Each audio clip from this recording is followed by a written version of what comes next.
Ụtụtụ ọma na ụmụ ọdịnala Igbo. A sị ka chi taata bụ orie butere anyị ihe ọma ma ribere anyị ihe ọjọọ. Anyị ga-ejere obodo n'ala obodo. A sị m onye chụba anyị daa. Echeche ihe ọjọọ ya eme anyị ya ma onwe ya. Onye pụrụ anyị cheta nwunye nwụrụ anwụ, a sị m na ọzọ ya anwụ. A sị m osisi pụrụ anyị na-atụ ufere n'ufere ya mapụ ọra. Onye tụrụ anyị osisi pụrụ anyị na-atụ ufere, a sị m ufere ya mapụ ya ọnụ. A sị m ihe ọma dị n'elu ya dara anyị na ọdịnala ya pụrụ anyị omekwa ọ were anyị ha wee fụ. A sị m na anyị ga-adị ka echi maka na echi adị agwụ agwụ. A sị m na ihe anyị kwuru na-etu a ka ọ ga-esi wee mere kwa ọfọ na oshi ise. Aka m bụ onye nke gị Ogbuefi EZE-ANA Ugochi tubelu n'Oraifite. Abụghị onye isi Nchuaja na Ugochi tubelu ọdịnala tempụl. Anyị na-agba afa gbaa afa mmiri emi rụkwazi ọrụ mmụọ dị iche iche. Abụkwazi m onye isi Nchuaja na ọdịnala Restoration Prayer Ministry. Anyị na-agba afa mmiri emi dịka si bụ na mbụ. Rụkwazi onye mgbasa ozi ọdịnala Igbo. My mission is to help people live better life. N'ụbọchị taata bụ orie, a sị na orie eletara anyị ihe ọma.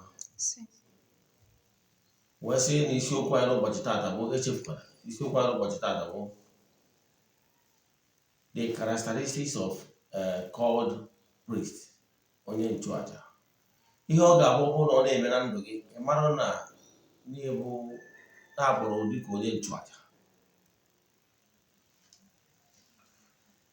Since 5 days now, anyị na-akọwa the series of ndị akpọrọ ọrụ. Anyị kwuo na o nwere ndị akpọrọ ọrụ jiri ụzọ dị iche iche.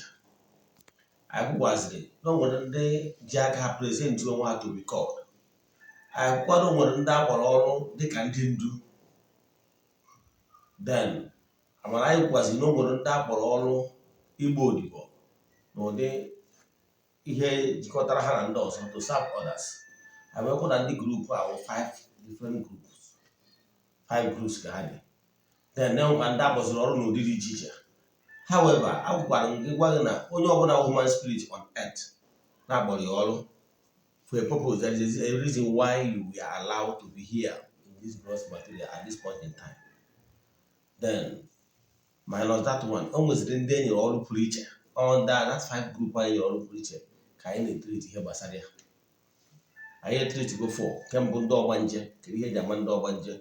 Treat ihe gbasara ndị na-aza ndị owu mmiri, popularly known na Anambra as ndị eze nwanyị maọbụ eze nwoke. Anyị gwara kwuo maka ndị bụ ndị dibịa, characteristics of a true dibịa. Anyị kwuru ya. Then nke nọzi bụ anyị na-ekwu maka ya bụ maka ndị nchuaja. Ọ bụrụ na akpọrọ gị ọrụ, ị kwesịrị ịma exactly ebe akpọrọ gị ọrụ. Then ihe ọ pụtara bụ na that lane ka ị ga-anọ wee du ude karịa. Eziokwu na enwere ọtụtụ ndị akpọrọ ọrụ nweziri ike ịchọ ka ha nọrọ ebe niile, mana nke bụ eziokwu bụ na ha ma edu ude maka na ha na-emekasị ha nọ n'ihu ọrụ. Ọkụ eziokwu na nwekwara ndị akpọrọ ọrụ, they can actually intercede in all phases. Mana sọ ndị nwere ike imewu nke ahụ sọ ndị nchuaja. Yes. Ndị ọzọ nwere ike ịchọ ka ha try ya, mana nke bụ eziokwu bụ na ha ga-eme mana ha ga-edu ude na ya. Mana onye nchuaja come across every reason being that na all those are the intermediary. And the power of aja made it possible that na onye nchuaja will succeed. Maka na asị na oyi n'ọma ka ihe ji aga n'ogu. Mana e nwere ndị akpọrọ kọọ ndị nchuaja. Mbọsị gara aga anyị kọwakwara the first group anyị kọwara gbasara ndị amụma, ndị akpọrọ dịka ndị amụma. Then onye ka anyị kọwara yesterday. Tata wee na-ekwusi maka ndị nchuaja. Anyị wee maa atụ wee kpọsịa ọtụtụ ndị ịma, maka na anyị na-alaiki ihe ịma wee mara gị atụ. Gwa na o nwere ọtụtụ ndị amụma akpọrọ. Wee gwa na ndị amụma na ọrụ ha bụ partial work. That's why etu kwesịrị ịdị. Mana enwere ndị akpọrọ ọrụ tata ha na-afụ ụzọ nwoke ha bụ dibịa maka na anọ n'uwe ego. Wee gwara atụ maka Ezekiel, gwa maka Jeremiah na ndị a niile bụ ndị amụma. Jeremiah agwa gị na ya bụ onye na ọzụzụ atụrụ. akwazi ya jezi ozi. So etu akọ is not a profession for daily, steady, daily, no. Because you must wait ka ị nweta ozi before idezi. Mana ihe nkiri ka anyị na-afụ n'ụwa taa, onye ọra chọrọ ịbụ pastọ ma ọ mee ministri were enweta m ego, dị afọ ụmụgo onyinye amụma, mana ihe ọ ga-emedo ojije datazie ọgwụ ose na abụda is white witch ka ọ ga-abụzi onye ọ na-abịa na ministri ọnụ dị 100 na mbọsọ o ji eme kanselin mmadụ 100 bịa onye isi ha chara n'ozi. Nke a wụrụ dịrị weta ihe adị na data onyinye anwa dị afọ ọ bụrụzi Chukwu oke pụrụ ime ihe niile ka ọ na-ejere ozi n'otinye gị alinkizi onwe with dark region. Ọ bụrụzie ndị awụzi amụsụ ụgwọ ndị aka anyị na-ekwu maka ndị real genuinely made message ga na-abịa from time to time, ọ bụrụ daily something. So ka abịa anyị gwara na na-enwere ndị amụma bụ ya dị na abịakwaje na ndị bụ ndị ụkọchukwu, na-enwere ndị bụ ndị ụkọchukwu dịka Moses. Anyị mara na na-enwekwa anyị dịka Melkisedek, o nwere ndị bụ ndị agbọrọ ndị ụkọchukwu, onye ka anyị bịara ikwuta. So nke mbugoro bụ na ka m nwere agba ochie mara enwere ndị bụ ndị ụkọchukwu like Melkisedek ịkọ na agba ochie. Enwere Moses onye ụkọchukwu bụ onye ọ bụ ọrụ ya ịyọchu amara wee butuo mmụọ iwe on behalf of his people. Etu a ka ọ dị. Etu a dị ewekwa Jizọs ndị ụka ọbịa mara atụ ya n'akwụkwọ ndị ụka ọbịa. The primary core message is to intercede for his people. Or a selfless service. Mana why onye Nchuaja will succeed more than any other person is that eburu onye Nchuaja edi agwọ ọgwụ. Nwa kwesịrị ịda agwọ ọgwụ eburu onye Nchuaja, ọ bụrụ na akpọrọ gị ka onye Nchuaja. Maka na ị kwesịrị ịma the power dị na ịchụ aja, maka na aja karịrị ọgwụ. Ihe ị ga na-emphasize more on bụ ịchụ aja, and ịchụ aja nwa anarị ya. Ihe ọ bụrụ na mmadụ sịrị gị na ahụ adịrị ya ma ọ bụ na nke a na-eme example, mmadụ nwere bịakwute gị sị na ahụ adịrị ya, ị ga-asị aka ịchụọrọ ya aja, iwe intercede. Ọ bụrụ na mmadụ bịakwutere gị sị gị na ndị amoosu na-adakpu ya, gịnị ka ihe emere ya, ịchụọrọ ya aja. Ọ bụrụ na mmadụ bịakwutere gị sị gị na ihe adịghị agaghị ọfụma na biznes ya na-anachighị azụ, gịnị ka ihe eme ka ịchụọ aja. Enwere aja dị iche iche. Jegoro akwụkwọ ndị ụka ọbịa mmadụ enwere aja nsure ọkụ, aja mgbaghara mmehie, so many things, ụdị aja dị iche iche. Mana onye Nchuaja will intercede even when there is anger. Ebe anga mmụọ dị n'ebe mmadụ nọ maka ihe amaghị eme, ọkwa onye Nchuaja ga-eje mee intercede. Ọ bụkwa n'ebe nwere onwe ma ọ na-enwere so many ihe ekwesịrị agadịrị etu kwesịrị ịdị, ọkwa onye Nchuaja eje chụọ aja.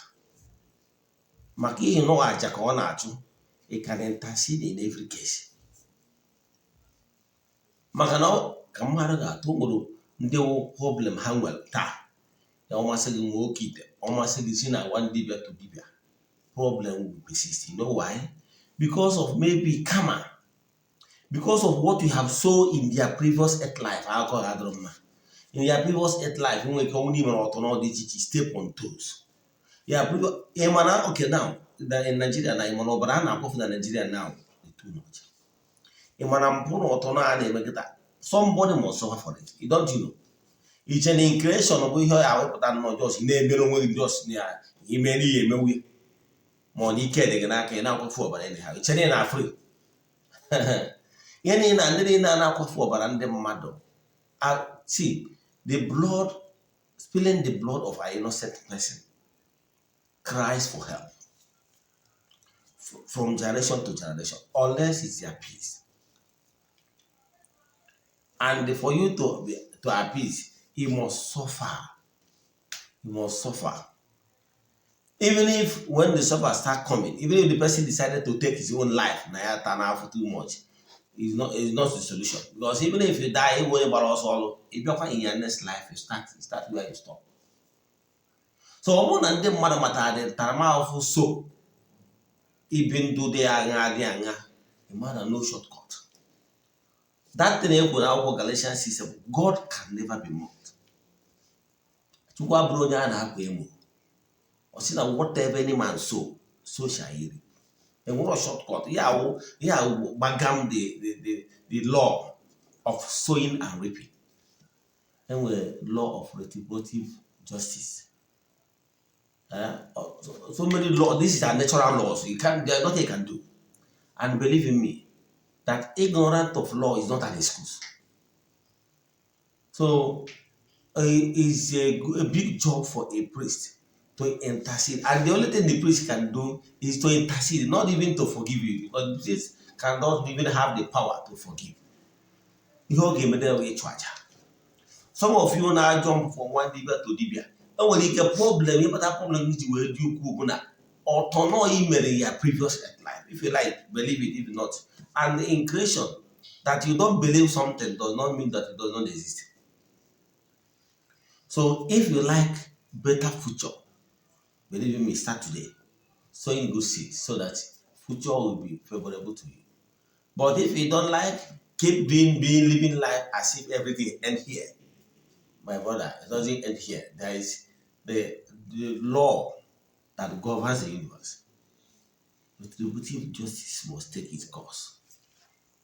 So ọmụ na ndị mmadụ na-aghọrị na-asị na Jizọs jupụtara n'afọ mmanụ obi ebere is so merciful that all things have passed away. Isi ọgbapụta gị ṅụrịa ọgbapụta gị isi thank you Jesus, thank you my Lord. Ichere agba adịgo gị ya dịsibi yourself my dear. Ekucha agbapụta gị fesiri gị efesiri gị. So that the don't tell na gbara mmehie ọsọ gbara ihe ọbụla bụ ọtọ n'ọsọ if you like better future. So ka ihe priest ga-eme, priest you can only intercede. Onye bata ụfọdụ ndị mmadụ na-eche na n'onwe ike o mechaa ọtọ n'ojikwu fada sị fada na emere nke emeri akara nke obe. Onwe ihe datin nwere ike ime, because why? The only thing priest nwere ike ime ugwu na intercede for you ọ bụrụ na inwego repentance for ihe ọjọọ na ihe abụ ihe ọjọọ. Then you go and await the punishment, because onya na apa ya na that apa onya abụgo sport. Yellow can never be able to be worthy ancestor. So therefore, instead of you to be in Nchuaja, where now young mara, can we feature those in the liberal mark? Autonomous metal. Jackie was in Nchuaja. And not that you want to be Nchuaja. You know, Nchuaja, that Nchuaja on behalf of the people. And then mother name women. Example, one will get no ndị Jew jere ọgụ. Ha wee jee ọgụ ahụ, ha bụ act of covenant ha wee jee. Mana o require na onye nchụaja ga-anọ n'etiti ya. Ịma ihe nchụaja ọ na-achụ na the hand of Moses must be raised up. Ha wee chọpụta na mgbe ọ bụ na aka ya nwere ụmụ Izrel na-enwe mmeri. Mana mgbe ọ bụ na aka lobere ilo wetuba aka emeri ha. Then ihe emeziri ugbu a chọọzie supporter.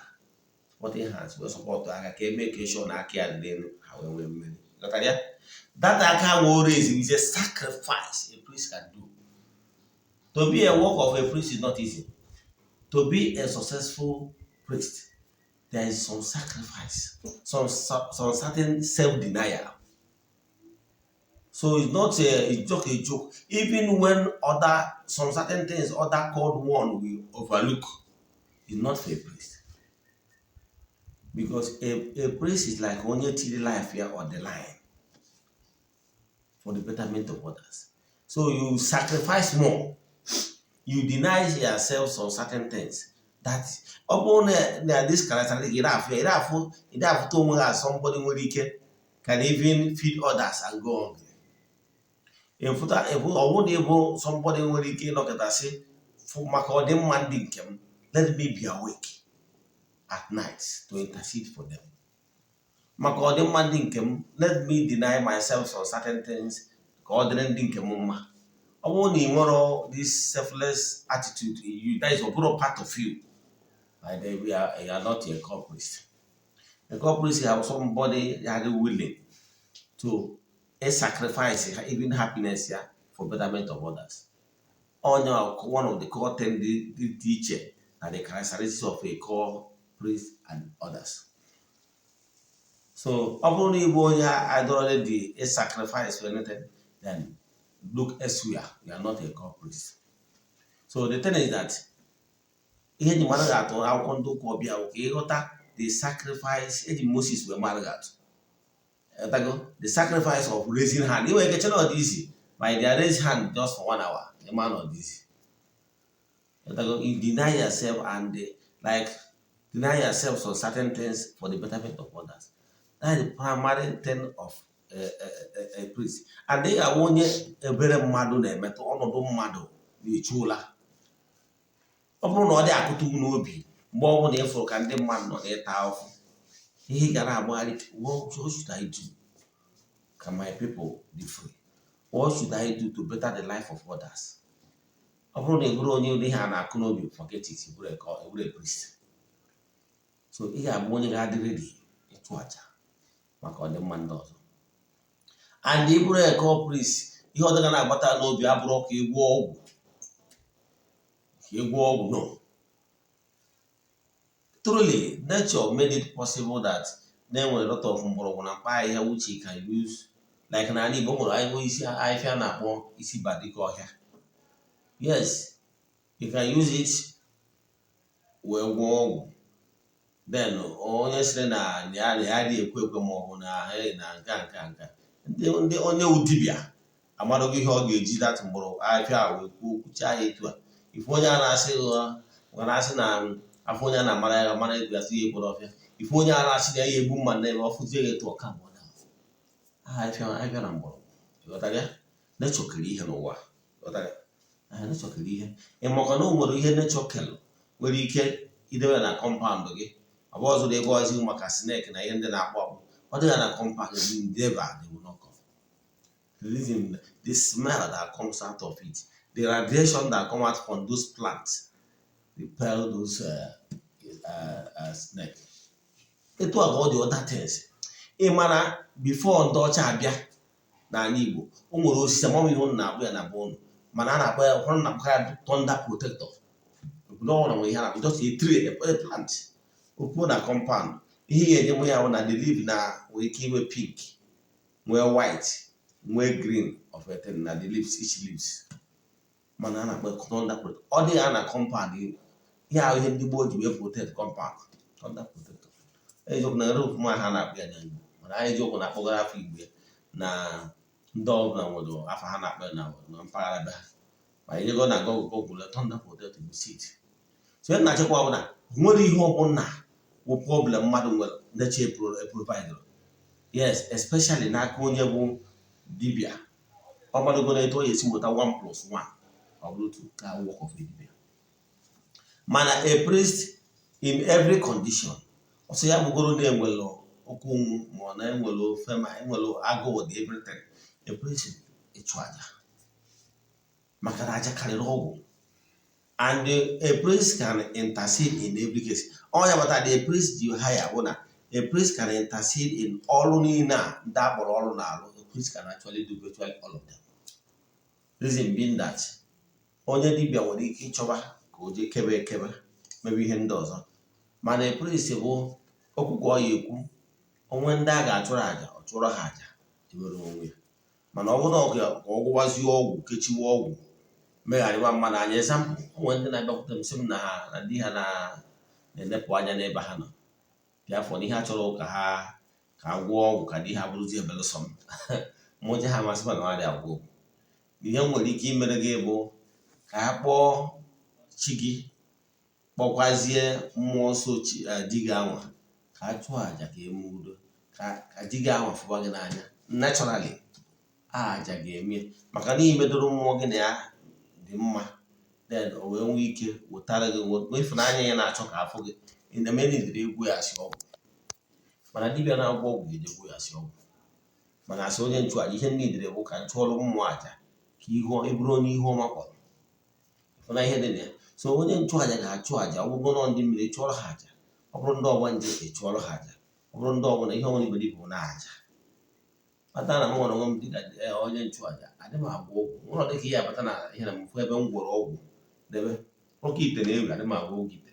O nwere onye chatịrị m taata sị m na ya nọ ate Ghana si nọ nwere ofu dibịa bụ ọrịa ọgwụ ọrịa oke ite na Enugu steeti, mana 7 months eji gwa ọgwụ ahụ na ya afụbụrụ elete mụcha ya agbụsị ya n'eniwe nọọ ihe chọrọ ka e nyere gị gatago. Amụkwa na onwe m from day one na m adịghị ekwu okwu gbasara ọgwụ atọ. Ihe m nọ na ya wee chụ aja mgbacha afa mmụọ gbughere m ihe problem onye ọbụla nwere. Ihe m emedewe bụ ịchụ aja marụ mmụọ ndị imejọrọ, mmụọ a ga-eme apis, mmụọ a ga-ayọ biko chụọrọ ha aja, chụjere ha aja wee ozi ha sị na ebe ọbụla achụghị aja n'isi ọnọdụ dị etu a ha mezie ka chi dị mma dị ka udo obi dị. And onye solution and the more one believe na onye bụ the best. So onye nchụaja can actually intercede in every case. Mana ọ bụrụ iwu onye nchụaja nke bụ eziokwu na ị ga-agba mbọ na-edebe na-asọ nsọ, because the grace ga-agbadata n'etiti ndị mmadụ people intercede for depend on the how purified you are. Ọ bụgoro na ndị ụka ọbịa mgbe ị na-asị ka Chineke gọzie ndị mmadụ, the purification and the ike dị n'ime onye otu aja nwa determine the amount of grace ga-adakwasa ndị mmadụ. So ifunanya nwere great work. So ọ bụrụ na ịbụ onye na-adị very careless na-ekwu okwu anyhow, believe me, ya bụ ma na-eburu onye nchụaja. Onye nchụaja nwere characteristics ekwesịrị iji mma gị, and some certain things nwere ike ome you ponder over it before you speak. Ị ma bụ onye na-abụ okwu ugwu, ị ma bụ onye na-ekwu okwu anyhow. Some certain things mmadụ nwere ike ịgwa gị, you take it in, ponder over it before you go, because pondering words, some certain words mmadụ ya agwa gị when na ponder you find that you are getting more, that word mmadụ gwara gị ma ọ bụ ihe ahụ ị na-eche is getting more strength by mere pondering over it. Then that's the best thing. But you will talk less than ponder or keeping more silent. That is the only way you'll be getting inspiration of how you'll be able to intercede on people's challenges of life. So ọ bụrụ na ị na-enweta ụdị characteristics ya, a man know the obvious that you might be called not a priest cable. And ọ bụrụ na ụdị a, then you focus your attention working in that direction. Believe me, you start seeing here the full favor na ọlụ ị na-ala na-apụta ihe. So and ọ bụrụ na agbụrụ dịka priest mana n'utoro ignorant gị ije na-eke ọgwụ na-agwọ oke ite, the man need to go from naturally ike na ọkpọkọ agbụrụ gị, and by so doing you might not go far.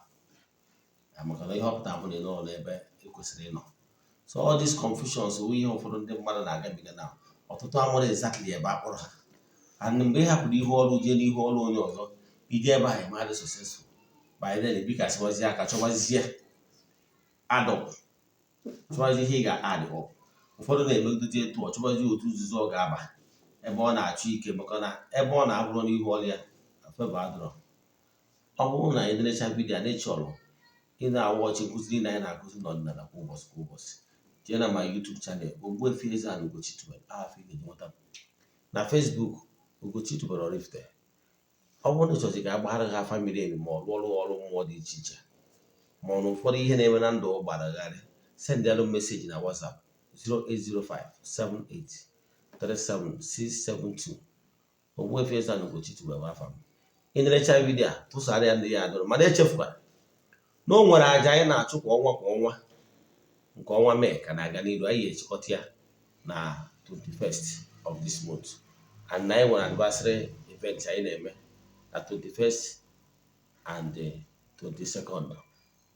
The ụbọchị vidio gị anyị mere ka ịghọta ihe niile anyị kụwa na benefit dị ya nọ ekụzi n'ọta. ị nwekwara ike chat WhatsApp ka ị gbara etu ị nwere ike isi wee keta oke na nya bụ aja na nya bụ nnukwu mmemme na-abịa n'iru bụ na 21st and 22nd n'ọnwa.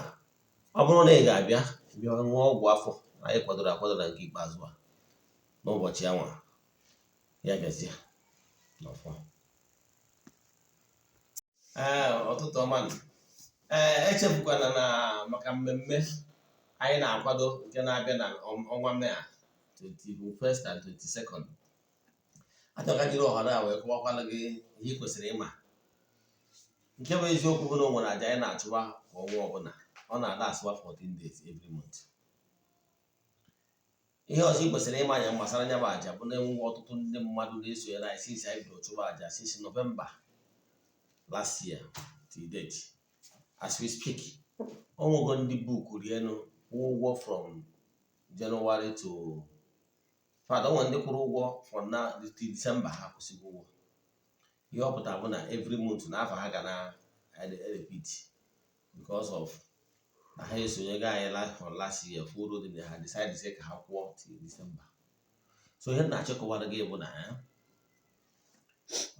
nke ọnwa February, ọnwa 14 days ritual a bụ nwa aja na-achụba dịka onye nchụaja aja eji ekwubiri ndị mmadụ okwu. Anyị na-achụwa 14 days achụcha anya ma aja then emesara ka suelu. Mana nke ọnwa Mee a pụrụ iche. Echefukwana akụwago m ọtụtụ oge ihe kpatalụ eji wee bido chụwa aja na aja ahụ naturally bụ aja m na-achụrụ onwe m personally. Aja m na-achụgburu onwe m na onwe m maka m na-achụgburu aja like September, November, October. Okay, let's say October last year chigaba azụ nwere onye na onye na my videos nwere ebe ya nọkọta fia na na-achọ ya 14 aja 14 days I bido just November last year. Aja m na-achụgburu onwe. Ihe what problem me to make it this way is that my ezumezu one day ana m eme midnight nji anọ ọnọdụ abalị. So the thing bụ na o nwere a particular guy chatịrị m wee sị m na ya na obodo Igbo 15 years enweghị ọnọdụ. Ọnọdụ ya wee wute m so much. Wee sị m na ya na obodo 15 years ana ya enwero nwere ebe ya gbara na Nigeria moto ya enwero. Ọnọdụ ya wee wute m so much. Wee jụọ ma ezumezu ka mmadụ esi ana ọ bụtakwa wee sị m na ya wụ the only son.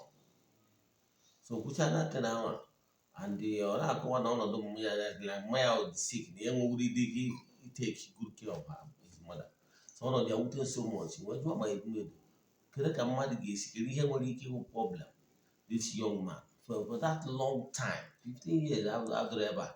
Sị m gana 15 years don't onye nọ main market within that 15 years o meghị ihe ego. Talkless of onye jebeziri buzi ambition ka onye bute ya bụ ego ebute. Ọnọdụ ya wute so much. Ihe mmụọ gwara m mụ chụba aja. Ihe a ga-emere aja a na-achụ personal mụ mee ya open ka ndị mmadụ nwee ike na-esonye.